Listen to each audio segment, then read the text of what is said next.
তো hello guys ভাই, আজকে যে আমি টপিকটা নিয়ে এসেছি সেটা হলো কি চার্লিকে নিয়ে আমাদের যে এটা হয়তো শর্টসে আমি বলেছিলাম যে চার্লিকে নিয়ে একদিন ভিডিও বানাবো, সেই টাইমটাই এসে গেছে। তো আজকেও কি কি করে সেইটা পুরো আজকে দেখাবো। এই যে এখন ওর আর কি ঘুমানোর টাইম আজকে, মানে এখন কটা বাজে, প্রায় 1টা বাজে। এখন ঘুমায় কারণ সারা রাত ওরা জেগে থাকে ওর জন্যে। তো যেটা বললাম, তো গাইস এর জন্য লাইক সাবস্ক্রাইব করে দেবা, এবং আমার চ্যানেল আছে ইনস্টাগ্রামে, ওটা থেকে ফলো করে দেবা পপিকর নামে। আর যেটা আমার চ্যানেল নাম ওটা হলো কি কিউট চার্লি ব্লগ। তো এ দেখো আছে এর যে নখটা আছে, দেখো এই নখটা আমরা কিন্তু সরাসরি আমরা কেটে দিয়েছি। এই চার্লি দেখা, এ দেখো গাইস নখটা কেটে দিয়েছি। পুরো এখানে একটা দাগ থাকে, ওই দাগ অনুযায়ী কাটতে হয়। এই নখে এই দাগ অনুযায়ী কাটতে হয়, নইলে কিন্তু বেশি একটু কেটে ফেললে কিন্তু ওদের নখ দিয়ে রক্ত বেরোতে থাকে।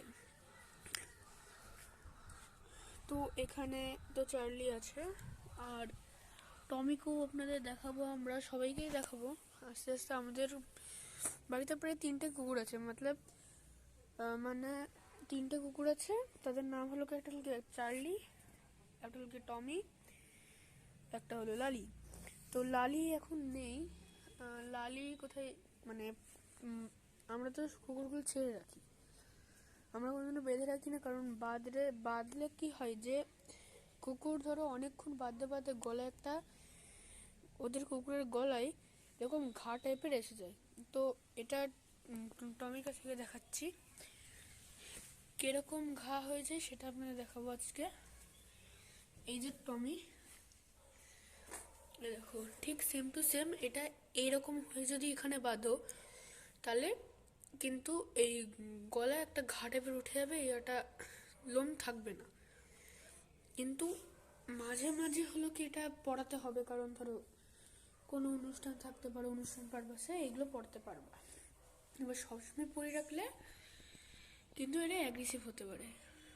এ দেখো গাইস টমির নখও কাটা এখানে। টমিটা একটু শান্ত। এ দেখো গাইস সবার নখ আমরা কেটে রেখেছি, এবং এরকম কাটার একটা জিনিস হয়, এরকম করে ঘষে ব্রাউন কালারের হয়, ওটা দিয়ে নখগুলো তোমরা এরকম ঘষে দেবে এরকম, তাহলে আর এরকম সমস্যা হবে না।